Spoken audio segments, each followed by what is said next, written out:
Good evening, everyone. We'd like to call the meeting to order. And now we'll stand for the Pledge of Allegiance.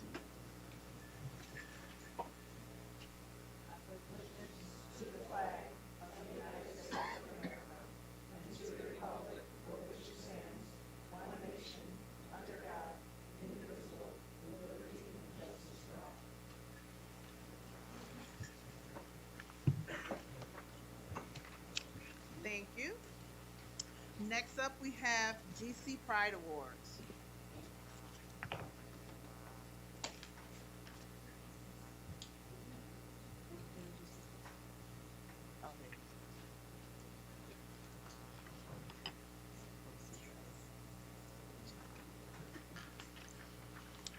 Good evening. LeVar, would you like to join us, please? Front and center here. We agree with the shirt, buddy. So when I first met LeVar, he had just come over from the middle school, and I must admit that I wasn't sure what to think. He seemed mature for his age, driven to lead, and full of initiative. But I needed to see him with other students to see how it all fit together. As with many freshmen, it didn't always go smoothly, and there were some definite opportunities for growth. As with many high school students, LeVar began to surround himself with people that shared similar interests, passions, and ideals. This is where I start getting to the reason LeVar is here tonight.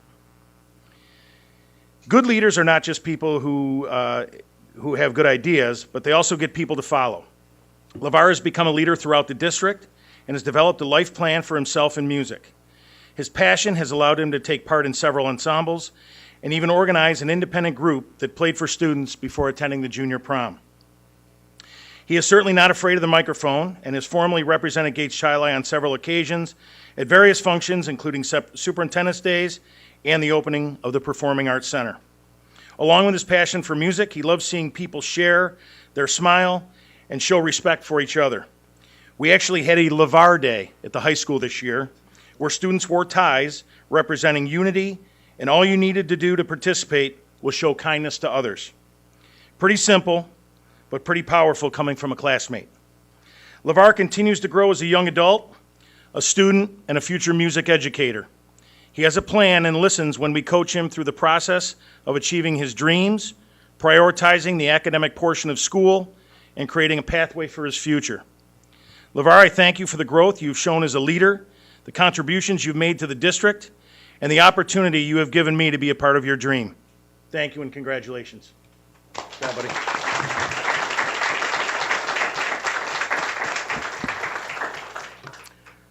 We're co-presenting this. When I told Mr. Hamill that I wanted to nominate LeVar for a GC Pride Award, he said, yes, let's do it together. So when I first met LeVar, he was in middle school, and he was fully dressed in his typical tie and suit. And I said, LeVar, what are you dressed up for today? And he said, for work. And I said, where do you work? He said, Gates Chili Middle School. He said, I dress for success. And I remember him, and then when he came to the high school, obviously, I work very closely with the music program, and he is a critical member of that program. And as Mr. Hamill mentioned, he was our MC for our grand opening, so if you were there, you got to see LeVar show his passion for our music program. But the particular thing that I want to honor LeVar for is we've been really busy since we opened that Performing Arts Center, and we had 1 week in May. We had an event there every single night, Monday through Friday. And the 3 nights in the middle were our elementary concerts. And for some of those kids, it was their first time performing in the PAC, and they were doing band first and then chorus, and so there was a lot going on with those younger students. So LeVar found out about it and offered to be there to help. So not only was he there to help show the younger students where to go for their rehearsal, he helped our technical director turn the stage over from band setup to chorus all 3 nights, and for 2 of the nights he actually sat and played with the students to help them with their sound, because for beginner bands it's good to hear a better player sitting next to you. So he did that 2 out of the 3 nights. So we really are so proud of LeVar. Cannot wait to see where he goes with this music program. Just last week, he found out that there was a 2nd grade performance during the day and said, what time should I be there to help? And he was. So he's also already signed up to help with our junior band camp in August to help the younger students. So he really is starting to develop his compassion for younger children. I know that teaching is one of his goals in the future, possibly. So he truly exhibits GC Pride every day. We're very excited to see what his senior year and the rest of his future holds for him. Congratulations, LeVar.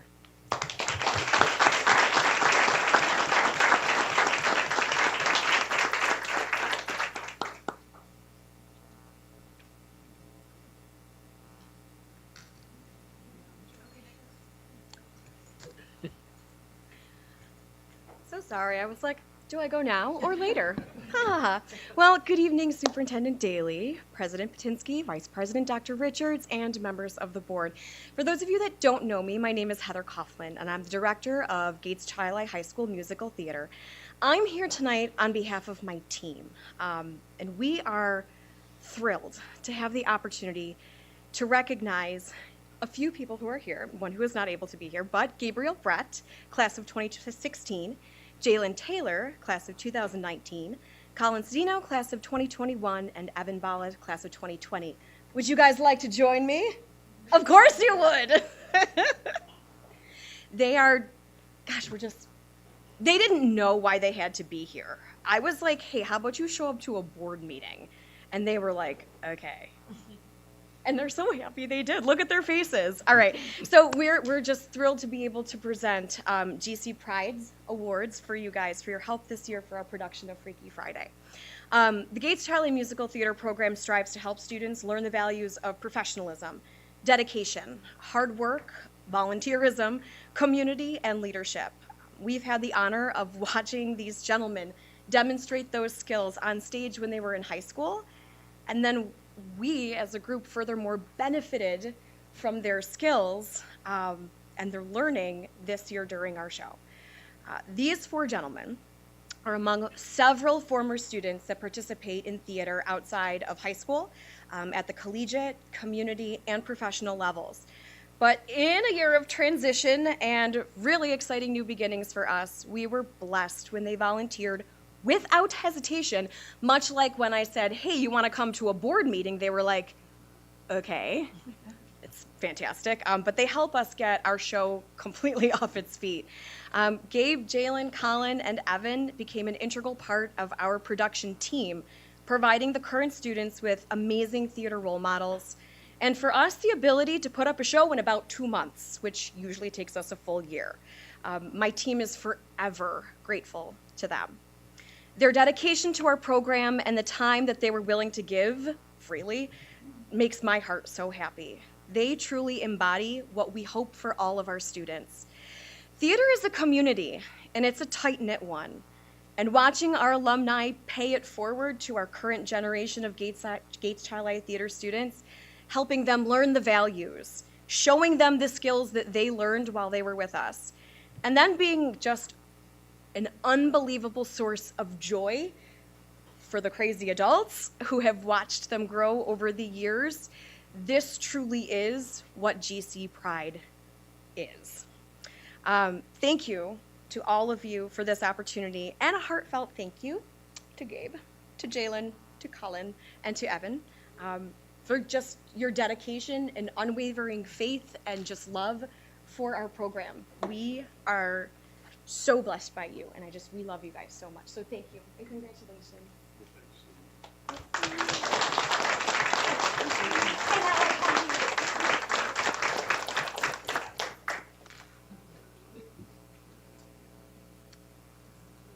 And thank you all again.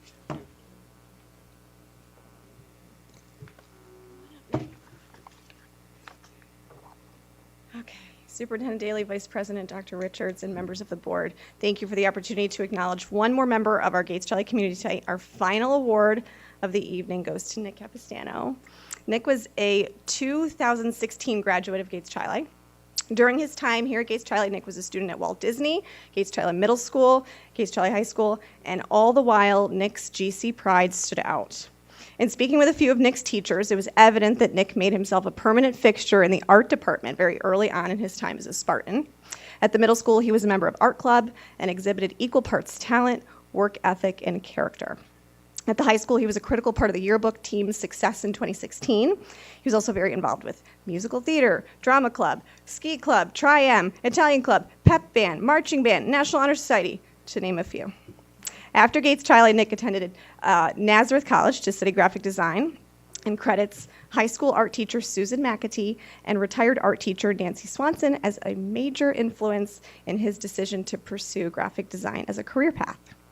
After graduating from NAS, at the height of the pandemic, no less, Nick and I connected by chance on LinkedIn when I was searching for someone to take on the redesign of our elementary mascots and logos. Throughout the project, Nick showed his GC pride, that is his professionalism, respect, innovation, dedication, and excellence as he worked to modernize and align our elementary mascots with the district brand. Every piece of this project required its own unique design treatment to reflect the history and culture of each school building. Nick met those challenges head on, including many back and forth emails with yours truly. In the end, his respect for Gates Chili history, responsibility to the district's brand, compassion for nostalgia, and hard work on a creative graphic design gave us 4 beautiful pieces of digital artwork that embody unity and connectedness, and one more bonus Spartacus illustration. Our new Armstrong Star, Brasser Bear, Disney Dragon, and Paul Road Panther are now permanent fixtures at our elementary schools and will carry us proudly into the next phase of Gates Chili's history. I would be remiss if I did not mention that earlier this year, Nick also sat down for an interview that was featured as part of our superintendent's conference day. During this district-wide staff training, Nick spoke about his student journey as it relates to equity and how it led him to where he is today. Speaking of today, Nick recently began a new job as Associate Art Director at Partners in Napier, and this new position means that Nick will soon be moving to Boston. And although he'll be physically removed from his Spartan family and friends, I know that he will carry his unwavering dedication to Gates Chili wherever he goes. And he will also be able to carry with him a physical reminder of his contributions to our Spartans, Dragons, Panthers, Stars, and Bears with this plaque. It's going to have to come apart. So Nick, thank you for everything that you've brought to our district. Your creativity, your time, and your steadfast support means so much to so many, and it's my pleasure to present you with the GC Pride Award.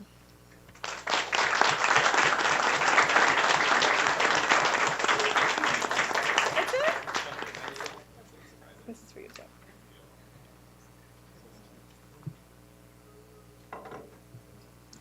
Thank you to everyone and congratulations again. Next, we move on to special recognition for the GC Girls Track and Field Team Section 5 champions. Dr. Irving. Thank you. Coaches, would you like to come up? Girls, you can come up as well. Looks like our coaches have their daughters with them. These are our new recruits that just moved into the district. Superintendent Daly, Vice President Richards, members of the Board of Education, thank you for your time this evening. I am honored to present the A2 Section 5 Champion Girls Track and Field Program. This is not all of our girls, as there are over 50 girls in the program, as well as 50 boys in the program. However, Coach is going to come up here and talk a little bit about the program, celebrate our boys and our girls, especially the girls who won the A2 championship this year, handedly won, as I was texting the cabinet with their score as it was happening. But then also highlight some of our girls and Aiden as well that went to states and really represented Gates Chili very well. So I'll turn it over to Coach Tyndall. Hello, everyone. Aiden Grinion couldn't be here tonight, but Aiden, he made it to the state championships, and he placed 5th overall in the state. I think he went in ranked 12th, so I just wanted to highlight him.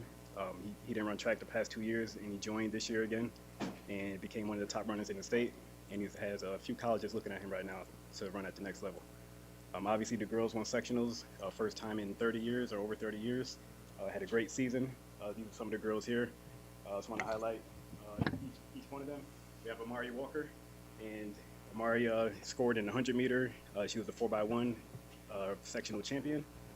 Mackenzie Knapp, she was in the 4x400 and also the 400 at sectionals.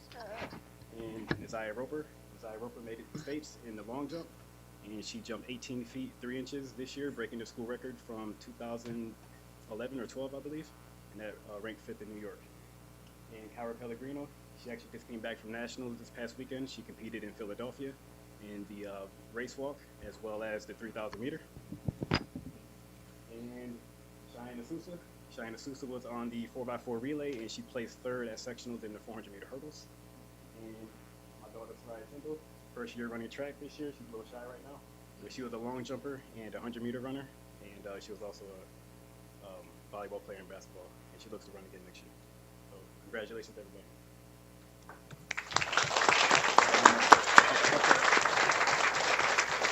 And I don't want to leave out Abby Unson. She placed second in New York State. She went in ranked outside 10, I believe, and ended up getting second place overall, and had an amazing season. Also broke the school record. And just to add to that, Abby was one of our dual sport athletes this year as we piloted it this spring, and the success she had in able to balance it, as well as our other 3 student athletes, we had 4 this spring, really helped bolster moving that program going forward. So I'm really excited to do that. So again, thank you to Abby. And congratulations to the girls. I want to thank Coach Tyndall and Coach Torres, who are both here, and then our entire staff for their hard work all season long. So thank you.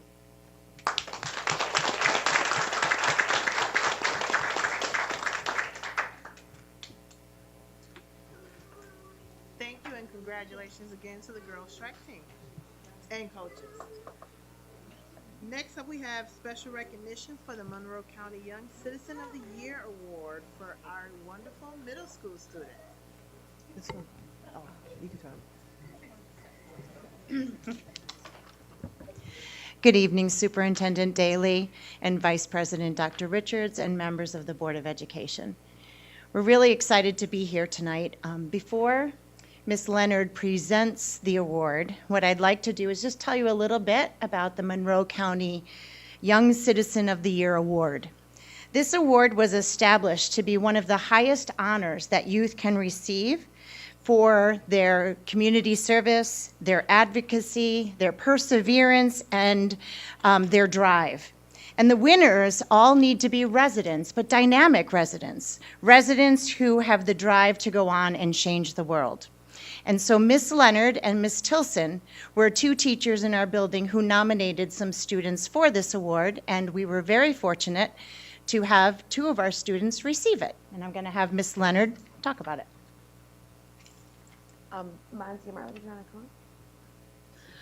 come? So we were made aware of the award, and it was very obvious that 2 of our candidates would be Marley and Monty, and they're very dynamic and wonderful people in the classroom, and they've been very honest with their growth and their own struggles that they've had to overcome, which makes them such great helpers and understanding of the people that they're around. They're always the first people to help, to give a voice to the voiceless, someone that is lonely. They volunteer to be their friend. And they do all of these things extraordinarily quietly and also with working on their own selves and their growth. And so we were so proud of them, not only to nominate them, but then to have them win was just incredible. They both have shown tremendous growth this year through their academics. They won awards for our middle school awards night, and they're leaders in the school. Everyone looks to them. They want to make sure that our classroom is run with integrity and that everyone is seen and feel welcome and warm. And we're just so proud of them. We're sad to send them to the high school because they've just done such a great job. So we can't say enough about Marley and Monty. And we just love you both. So congratulations.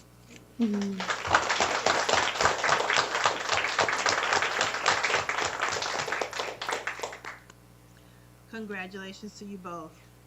Next, we move on to agenda changes.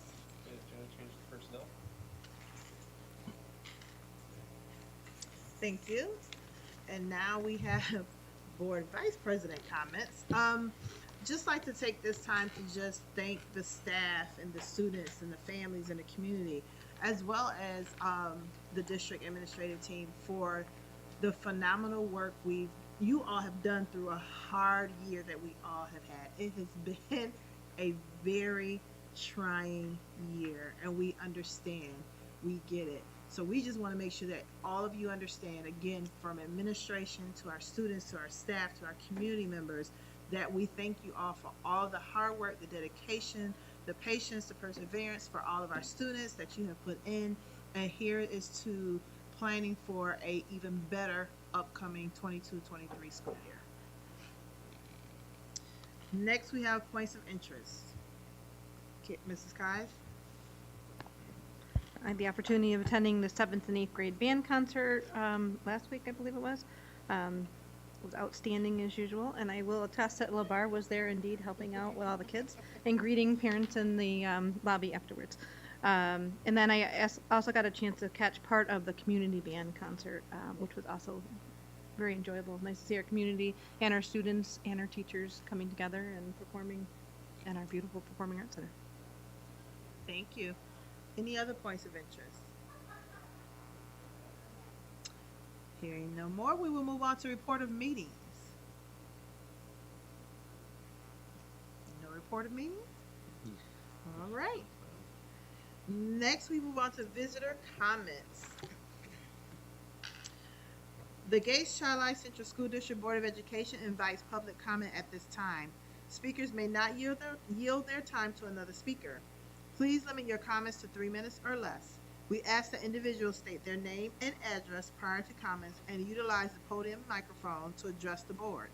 Although the board will not respond directly to individual comments at this time, items brought to the attention of the board may be taken under consideration for future response or action. In order to comply with the laws related to confidentiality, we ask that issues related to specific school district personnel or students be brought to the attention of the superintendent of schools privately.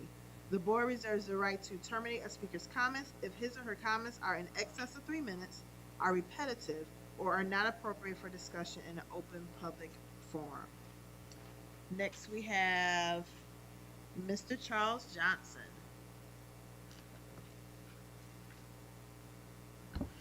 Hey guys, I'll make this quick so we can get out of here.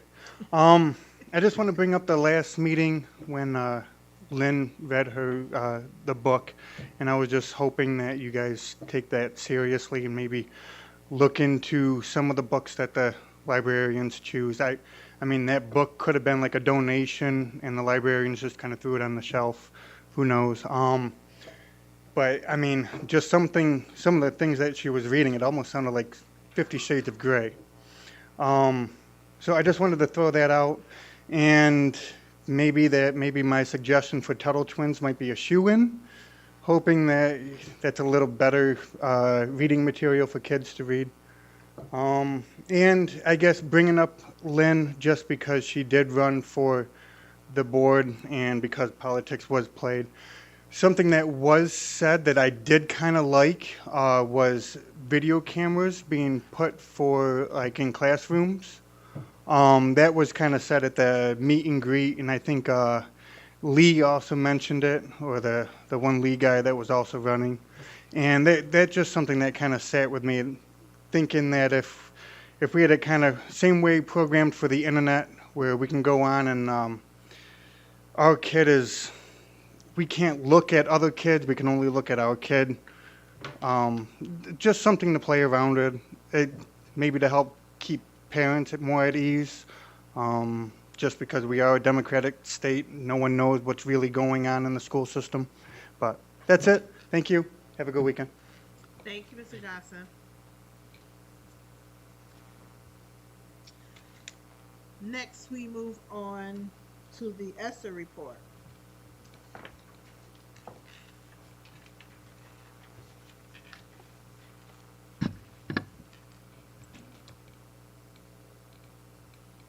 This is the best part.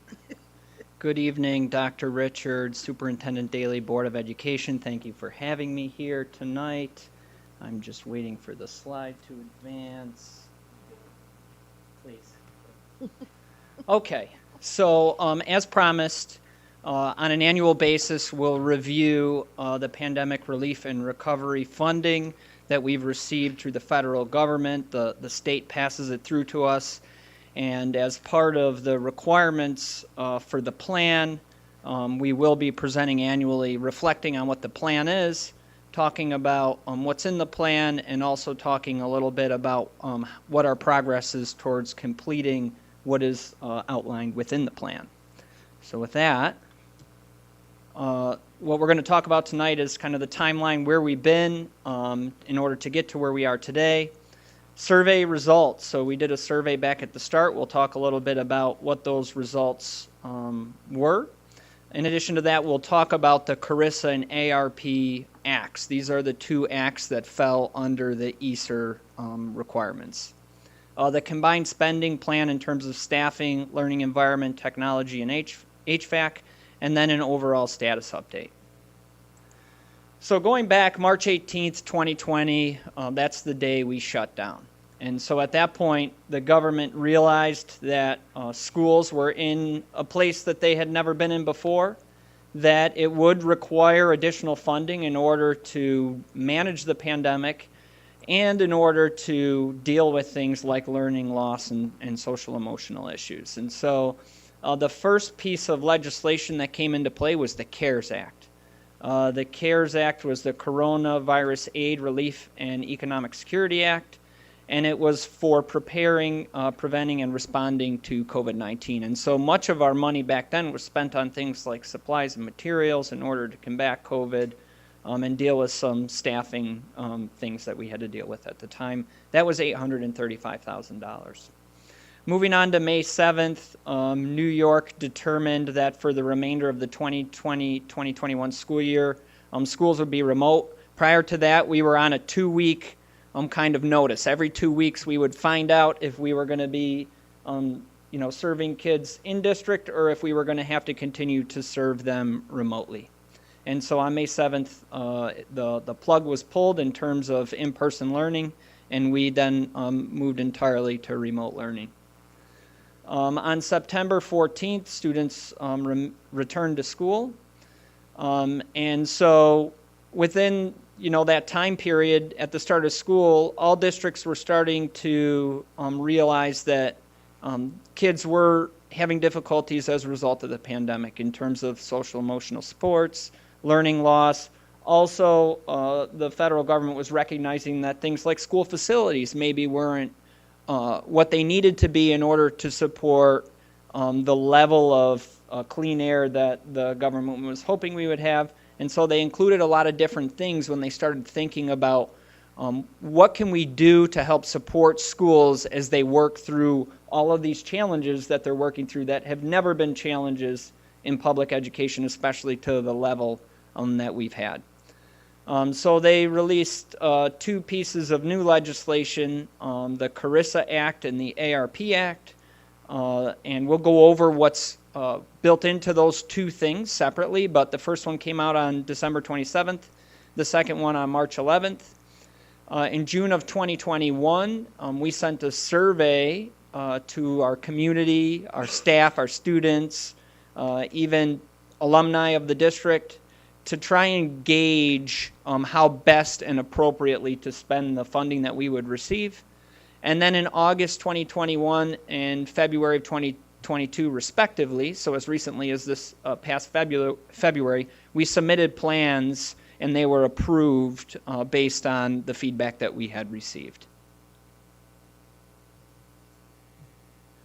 Okay, so when looking at the survey specifically, we had 313 total responses from, again, there's the group: students, staff members, parents, guardians, community members, alumni, and more. It was a broad spectrum of people that replied to the survey, which was good because we wanted to get as much input as we can.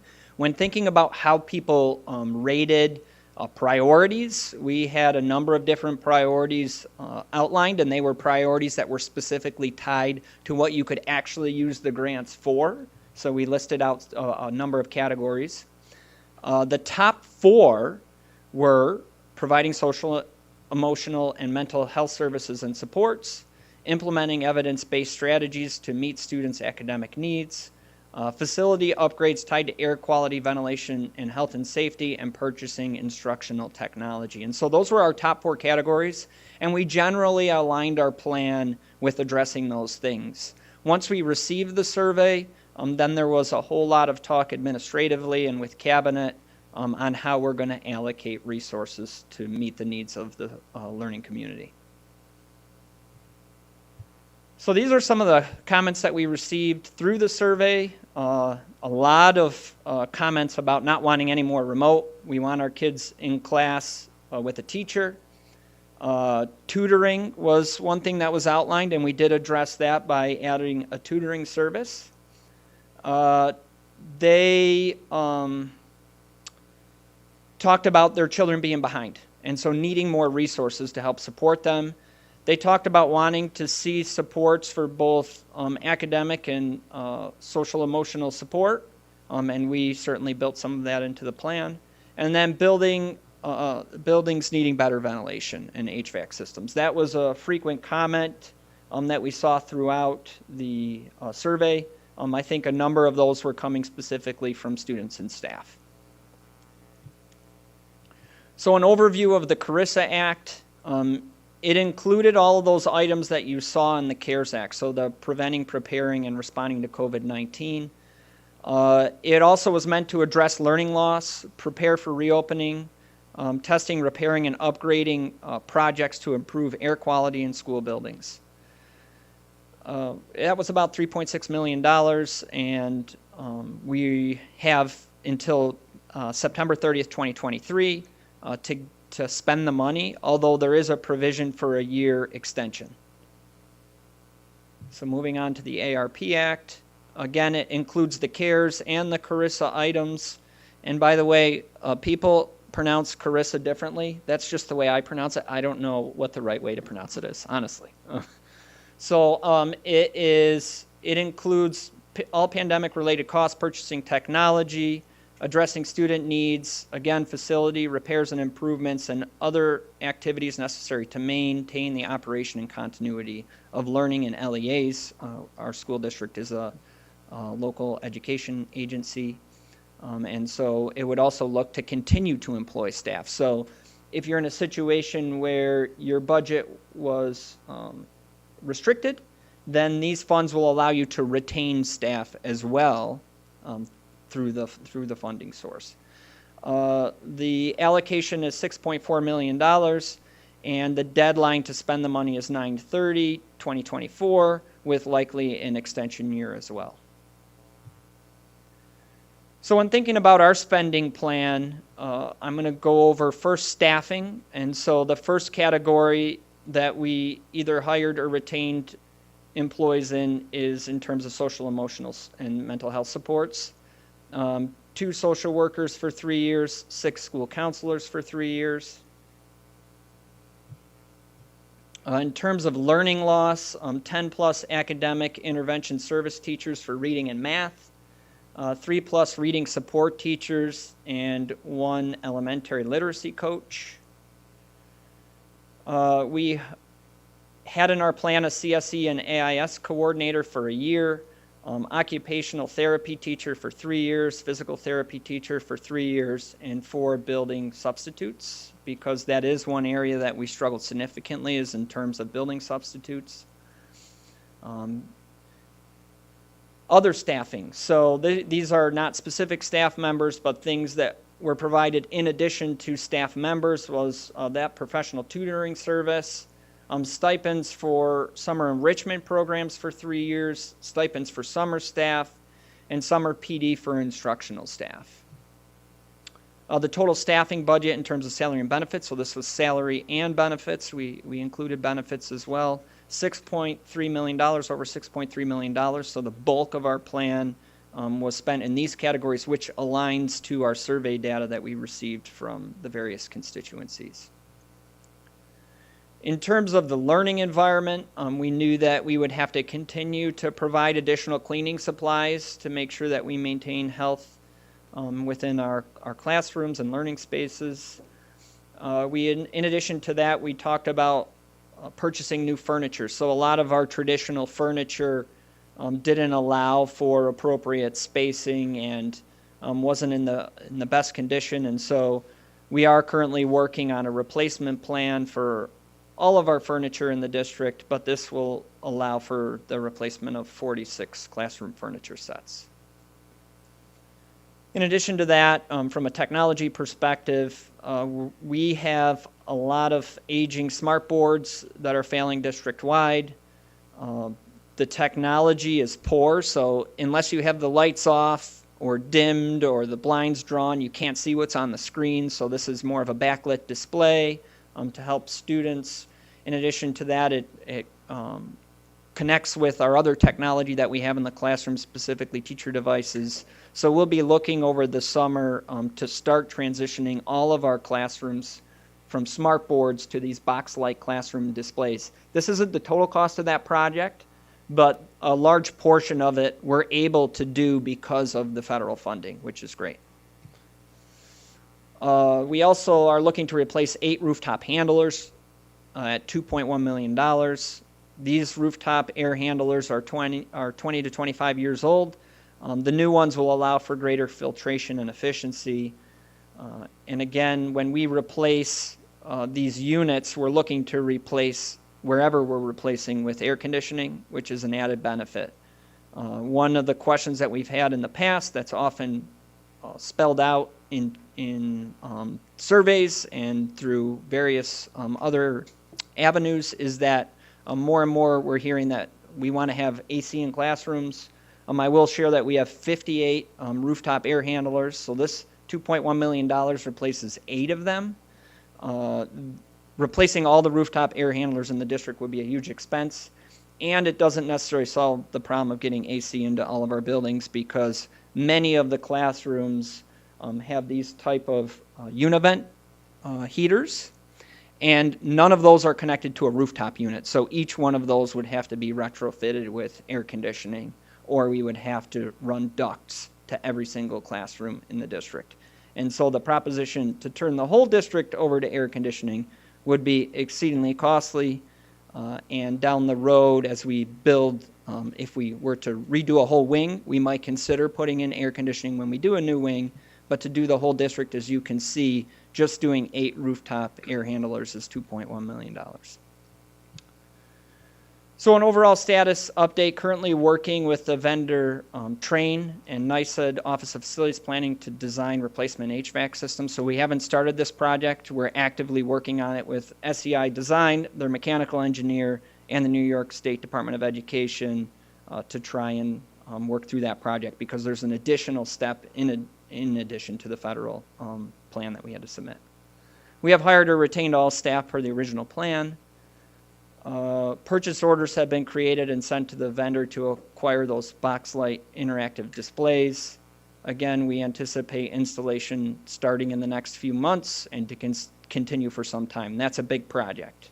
We have a lot of smart boards in the district. It's going to take a while to replace all those.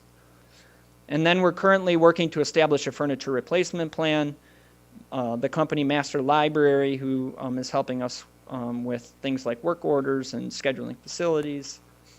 They're in the district right now helping us do a survey of all of our furniture. And then from there, we're going to build a long-term replacement plan off of that survey. And we'll be using some of the money out of this federal funding to replace that furniture. That's just the start of a much longer plan.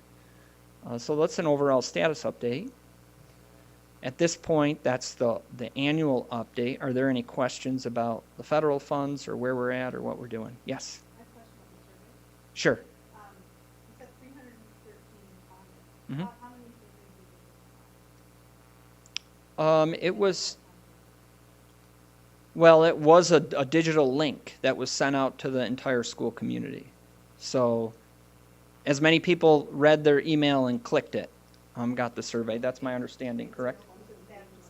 Yeah, and it was available on the homepage. Yeah. Yeah. I mean, I have no idea how many people opened the email and read it or went to the website, but we do know that it was readily available to all community members and stakeholders. Thank you. Quick. So what was the total amount of money we received? It was over $10 million. And we expended how much? To date, essentially zero until we close out the year, but we do draw, once we do the journal entries at the end of the year, we'll be allocating those salaries that were listed in the plan to this funding. So probably somewhere around $2 million when thinking about the $6 million that was set aside for personnel. It's about $2 million in year one. But the other portions of the plan, we haven't spent any money on because, again, it was approved in February of 2022. And so at this point, we've started to do all of the work in order to plan for and spend that money. Okay. Yes. Air conditioning as far as throughout the district, have we, I mean, I understand and we know how Rochester weather is, but have we ever looked into what the possibility was if we did it building by building, what that cost really would come down to, as far as making sure all the buildings are equipped with air? You know, I'm thinking about summers and things like that, as staff working. Have we ever did a price check on that? Short answer, no. Longer answer is as we develop and design new spaces, then we do look, if we are upgrading the HVAC within that space when we update the space, because sometimes we renovate spaces, but we don't touch the HVAC systems. But if a capital project, for instance, includes the upgrading of HVAC, then we would certainly look to install AC if we're able to when we touch that space. But it's not something that, I'm just thinking in my head, long range, right? Looking at the upkeep of our buildings and consistent, you know, wear and tear, and making sure that we keep them in the best shape possible, if that's something that could have an impact on that. Sure. And that's something that we can certainly look into. Thank you. Any other questions? Thank you. You want to go ahead and stay up for? I think so. Facility update? Okay, so the Facility Finance and Audit Committee met on June 13th. We started by talking in the finance area about Moody's, so we had a re-rating meeting with Moody's. We were able to maintain our current rating. However, the rating agency did indicate that we're on an upward trajectory in terms of our performance, which is good. We did a banking RFP. Through that process, we're going to be switching to Tompkins, so we just gave some updates on that. We talked about fund balance and options for putting any year-end money into established reserve funds. There will be a motion to do that. We talked about the school lunch point of sale system, noting that we're trying to get down to one system. This is much like we were doing on the facilities side. We're working towards getting to one system in school lunch. We were using 4, and now we're going down to 1. So we're trying to create more efficiency and save costs. We talked about a couple of grants that were awarded to the district for school lunch. We talked about financial forecasting and how over the summer we're going to be doing a deep dive on financial forecasting. I'm just looking at the horizon in terms of school funding. We introduced Christy Beach from EFPR Group. She went over the plan for the upcoming audit that we do annually, the independent external audit. That will eventually, you'll get a report that will need to be approved by the board in likely late September. We went over the third quarter extra classroom activity for the middle school and high school. We also had Cindy Jones, internal claims auditor, give an annual report.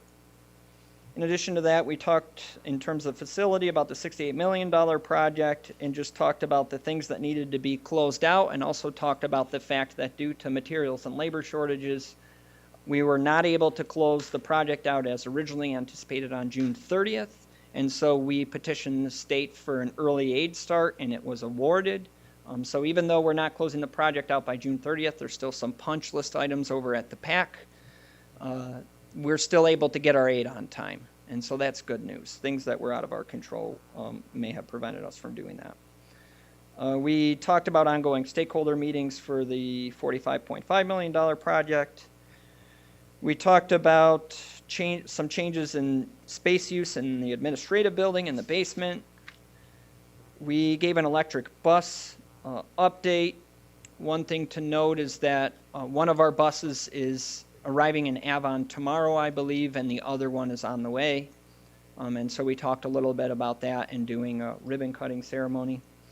We talked about air handling and talked about outdated equipment. So a little bit of what we talked about today.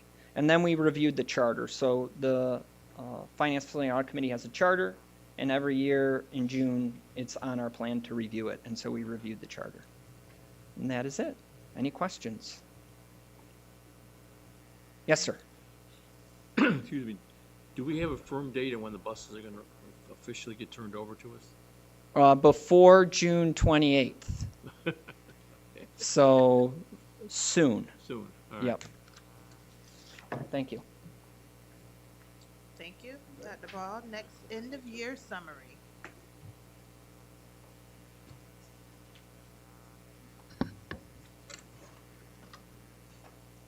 End of year update. So tomorrow we get to celebrate our seniors. And this is always the meeting where we go over how do we do on our goals for the year. So here's a brief summary for the board. Again, our 2 goals that we had for the year was cultivating a welcoming, affirming, equitable environment where barriers are removed, empowering growth, learning, and success for all, as well as maximizing student growth by being responsive to the academic and social emotional needs of the learning community. So how did we measure it? With academic support, we brought something to the area that hadn't been seen before, and implementing the 24-hour-a-day, 7-day-a-week tutoring through paper to academically support students in grades 6 through 12. We are one of the highest users of paper in the North America region, and it's helped our students have access to tutors 24 hours a day, 7 days a week. We've also provided after-school tutoring for elementary and middle school students in ELA and math. We created a summer program with focus on our Tier 2 and 3 students, STEM and credit recovery, and ensured that barriers for students are addressed proactively through a continued partnership with both Genesee Mental Health and Delphi Rise. And for academic support, we established a course recovery specialist at the high school that has been huge this spring, supporting students and families with recovering credits towards graduation, and we'll see the fruits of that tomorrow. Provided equipment and software to differentiate instruction through technology to meet all our students' needs, and increased emphasis on important health lessons such as body awareness, social emotional wellness, healthy relationships, and how to seek help when you need it. For our social emotional wellness part of it, we developed a federal funding plan that increased social emotional supports for students K through 12. We added 2 additional social workers, 1 additional PT, and 1 additional OT to our staff. We established a partnership with the U of R psychologist consulting on behavioral support strategies for our kids, and we continue the use of restorative practices throughout the district. We continued partnerships with Monroe County Human Service Organizations to connect families with community resources. We provided time and resources for our staff to focus on their own social emotional wellness so they may provide the same for our students. And something that's been hugely popular was having therapy dogs come in to various buildings to work with our students and staff. They're rock stars when they show up at school. Our strategic plan for equity. We led panel discussions with students about their experiences in our classrooms. We coordinated large-scale superintendent's conference days for all staff to support our strategic plan for equity. We conducted library audits at each building, and we engaged nearly 30 additional staff members through our CRSE cohort training, and communicated that we value diversity through our postings, job descriptions, and interview questions and onboarding process for new hires. As far as removing barriers to access, we streamlined the registration process for new families with the use of fillable forms available in multiple languages, and we utilized translation tools via email, phone call, text message, and interpreters, as well as home visits to ensure that our families can and do fully participate in their students' education as well as the CSE process. We provided free mobile hotspots for any student's family without reliable internet access at home through a grant from T-Mobile. We assumed the cost for all their protection plans for student laptops to alleviate that burden for our families during these tough times as well. And excitingly, we enrolled 145 of our youngest learners into our UPK program for the 22-23 school year. As far as professional learning, we supported literacy learning through the establishment of the Literacy Coach, TOSA, and ongoing letters training for our staff and our administrators.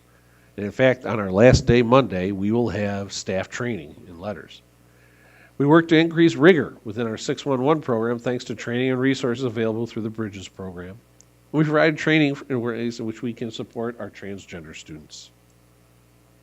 We also provided training through the Passstone Foundation for social studies teachers, leaders, and classroom teachers to implement anti-racist curriculum in 4th grade. Continued to refine practices around the use of our New York State alternative assessment to ensure that our students are provided with all possible options to achieve a diploma. We designed and facilitated 5 learning opportunities centered on the components of rigor in classrooms. For community engagement, we hosted an ongoing FoodLink curbside market that started June 9th and runs all Thursdays through the summer. We worked with our SEPTO group to implement ways to increase family engagement for our special ed families. We facilitated the return of the annual Senior Citizen Dinner at GCMS, which was a huge success. We coordinated a ribbon cutting performances and self-guided tours for hundreds of event goers at the grand opening of the Gates Chi Pack. We reinstituted the Budget Ambassadors program to educate our community about the budget development process. We provided athletic opportunities for students with disabilities in Gates Chi and beyond during a Special Olympics event here this spring that we hosted. We increased reach, visits, and follow on all district and school-based social media platforms. And we recognized over 40 people for their contributions to our district with our GC Pride Awards. We were once again had some great reasons to celebrate by being named a top 5 workplace in Rochester among large companies. Recognized for our outstanding design of our capital work at the Gates Chi Middle School by National Architecture Magazine. We won Section 5 championships in girls track and field for the first time in nearly 30 years. And we rostered 123 seasoned student athletes, so our kids were involved. And we launched a campaign to inform more families and student athletes about the academic requirements for NCAA athletics so that they're eligible if that's what they're seeking to do. We have tons of reasons to celebrate this year, and tomorrow is our biggest celebration with our graduation. Follow us on our social media platforms and look out for the graduation issue, the award-winning from last year graduation issue of our district newsletter that comes out this July. That is my presentation, Madam Vice President. Thank you, Superintendent Daly. Any questions? Okay. Well, thank you so much.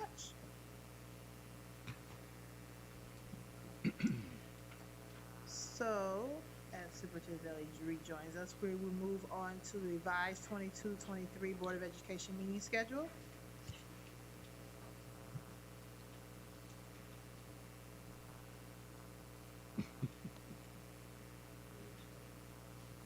Oh, go ahead, Frank. Sorry. Thank you. I That's was okay. gonna say something.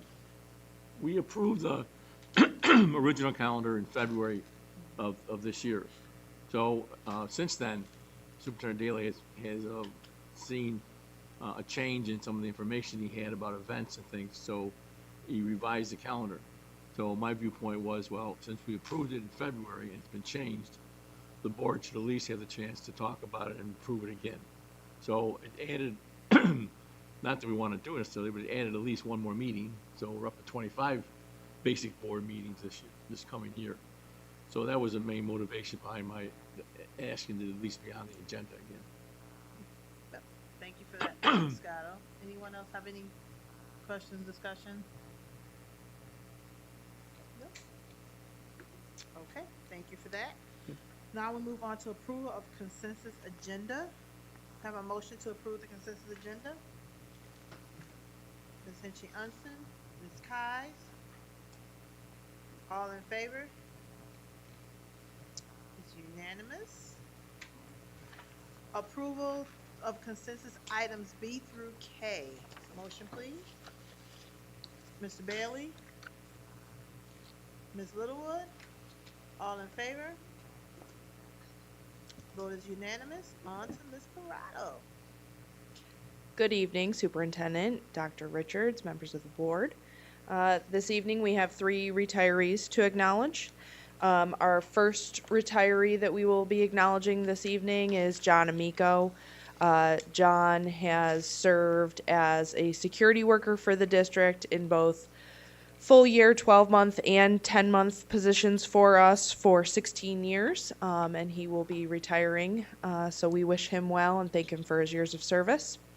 Next, we have Frank Mons, who has been a custodian for us at the high school for 22 years. He will also be retiring, and we thank him very much for his time with the district and all that he has done to help our facilities look as great as they do. And finally, Retiring this coming September with 30 years of service to the district is Rick Butler, head custodian at the middle school, who you probably recall received a GC Pride Award from Dr. Buckshaw last year, I believe. Mr.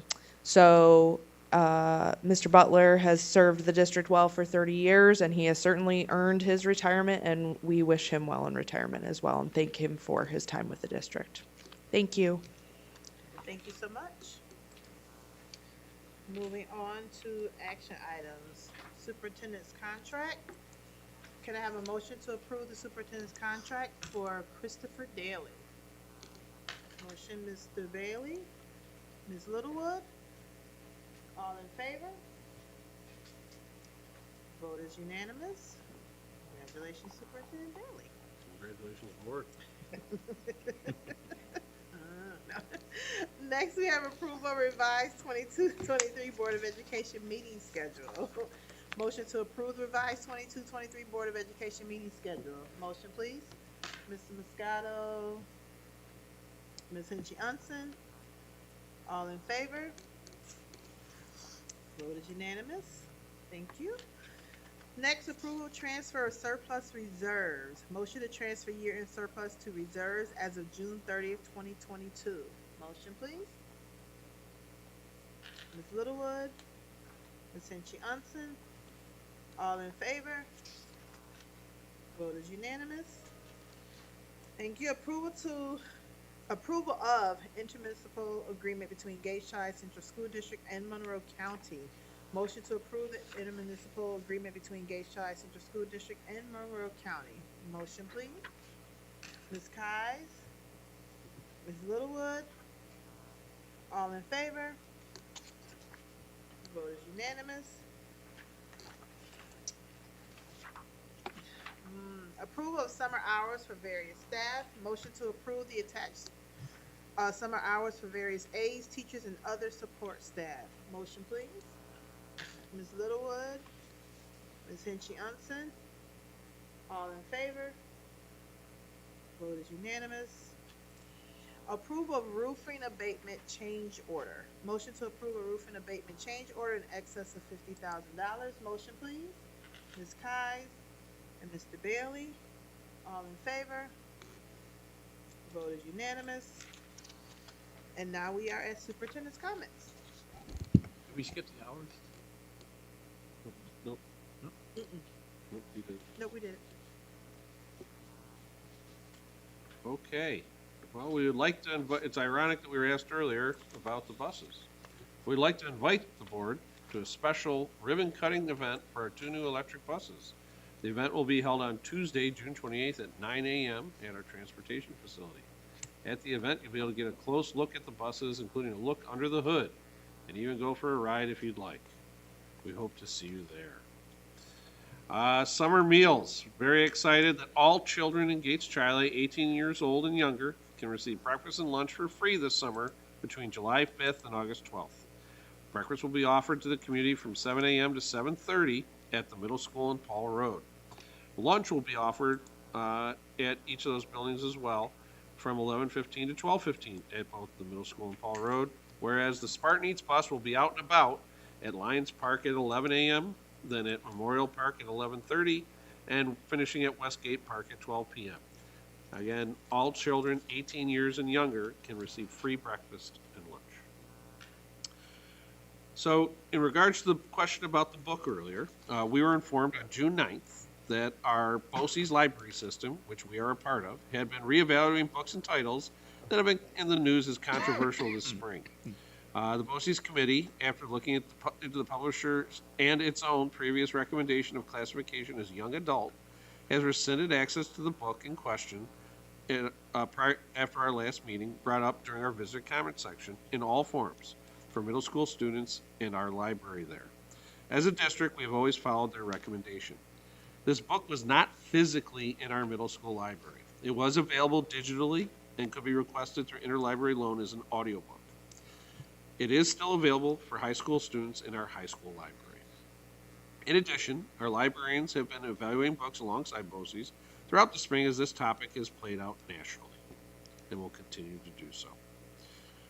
Very excited last week, our new principals started. Walt Disney principal Dan Danowski and Paul Road principal Andrea Kataya started out last Monday.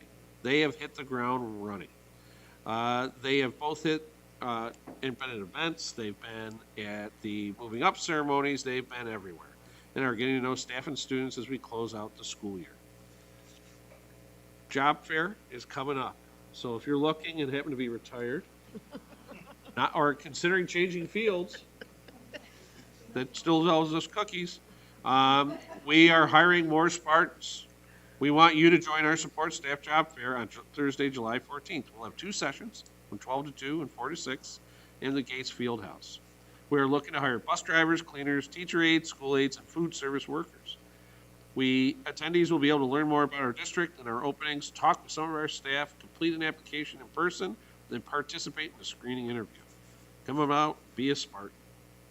Speaking of joining the Spartans, in the fall Spartans starting dates have come out. On August 20th, varsity JV football will start. August 22nd, all other varsity and JV sports start. Then on August 29th, we have our modified football and cheerleading, as well as the first day of school, September 6th, all other modified sports. It's really weird to think that tomorrow we're graduating and we're getting ready for the fall already. So when people often ask, what do the administrators and teachers do over the summer? The day after graduation, we start getting ready for next year. So there's really no break. So one of the great traditions of the district is our grad walk. So last Thursday was the graduate walk through each of our elementary schools. It was amazing to witness the excitement and joy of the seniors seeing their teachers again and the genuine pride displayed by each school they attended. Each of the principals made sure to get pictures with their graduates when attending, and it's an outstanding tradition. It's great for our youngest learners to see, hey, that could be me someday. Couple of updates from New York State. First one being about computer-based testing. NICE had announced last week the details regarding plans for statewide implementation of computer-based testing for grades 3 through 8 in English language arts and mathematics tests. The elementary grade 5 and intermediate level grade 8 science tests and New York State English as a second language achievement tests. We will be one of the last 2 states in the country to go to this. 48 already have done it. In spring of 2024, they will require computer-based tests for grades 5 and 8 only. And then in 2025, they'll phase in 4, 5, 6, and 8 only. And then the spring of 2026, grades 3 through 8.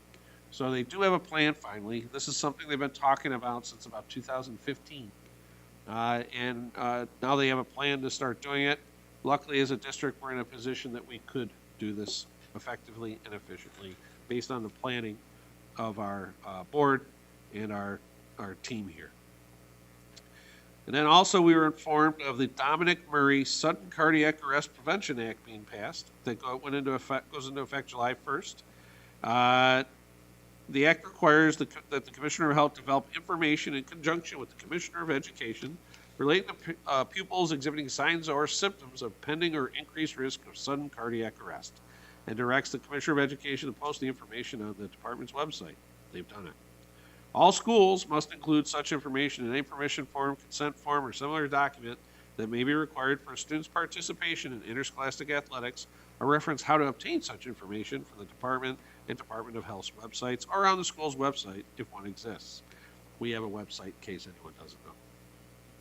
Any student displaying signs or symptoms of pending increased risk of sudden cardiac arrest shall be immediately removed from athletic activities and shall not resume athletic activity until he or she has been evaluated by and received written and signed authorization from a licensed physician. And retain the authorization on file in the student's permanent health record. Dr. Dennison and Dr. Irving are already ready to implement this. It seems common sense, but this is something that's coming from the state in writing now. If we saw our kids struggling like that, they would be taken out of the game and taken care of. But now it's a commissioner's regulation. Again, a reminder, like we talked about earlier, Food Link is here every Thursday from 3:30 to 4:30 in the high school bus loop. It'll be here through September. It's open to all and accepts a variety of payment methods, including cash and debit cards. Don't forget to bring your grocery bag. We're attending lots of ceremonies lately. This morning, Mr. Olin and I were at the 5th grade completion ceremony at Walt Disney. It was awesome. It was so neat to see the kids so excited. They had to keep adding seats because so many parents showed up. It was a great problem to have. And it was nice to honor Mrs. D'Amelio again, as it was her last completion ceremony as principal as she retires at the end of this month. For CTE recognition, a huge congratulations to our Gates Charlie Spartans and other regional students who completed a BOCES 2 Career and Technical Education program at Wamoco. The rain held off for them last week to be able to celebrate here on our home turf at Spartan Stadium on June 16th. Now remember, this was the tornado, and the hail and all that threat. They still were able to get it done. So this was the first formal CTE recognition ceremony in 3 years.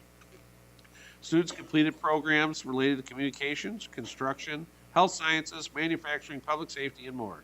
Congratulations to all our Spartans that made it through. So as far as graduation for us, here tomorrow, it doesn't look like the rain or the heat will hold off for us to be able to hold our graduation outside our stadium. So it will take place tomorrow in our Fieldhouse Gymnasium and be live streamed into our PAC starting promptly at 4:30. There is ample amount of seating between the two venues and both have air conditioning. Students should arrive by 3:30 p.m. at door 5, and guests will enter at doors 6, 7, and 8 for seating in the Fieldhouse Gymnasium, and door 50 if they're choosing to sit in the PAC, with both doors opening at 3 p.m. for families to start arriving. Excuse me. Parking will be available in the west lot by the Fieldhouse Gymnasium, the front bus loop, and parking lots adjacent to the PAC. Next, in one of the neater things that I've seen in a while, we have some advice for our seniors before they go and prepare to celebrate this milestone tomorrow. We'd like to share this from our sage learners in kindergarten.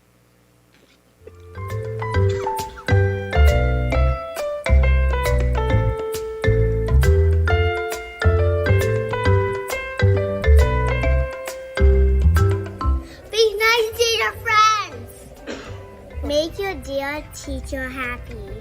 Don't make your teacher cry. Don't forget your dessert. You can tell somebody, I like your shirt. You can give a picture to give them. Make sure to put on your clothes and your shoes. Don't forget your backpack. Work hard. Make sure you don't forget your water bottle. Know what's up. Spot what flags. Make a move. Talk it up. No blame, no shame. Don't forget your fashion. Drink milk. Do push-ups. Ready? Come on, baby. You're gonna do it.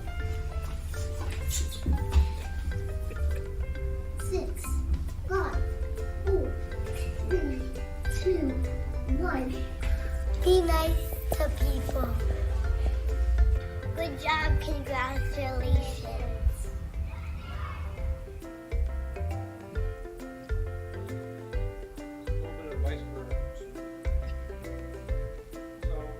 Last thing I'd like to leave is some thanks being our last meeting of the school year. Thank our students. They're the reason we're here. They've risen to the occasion, starting off in the fall in a different kind of environment than the year before, and then coming together throughout the year in all our buildings. A tremendous thanks to our faculty and staff.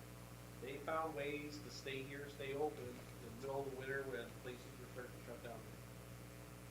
Every day they put themselves out there, even at the height of the infection, to make sure that our kids got the education they deserve.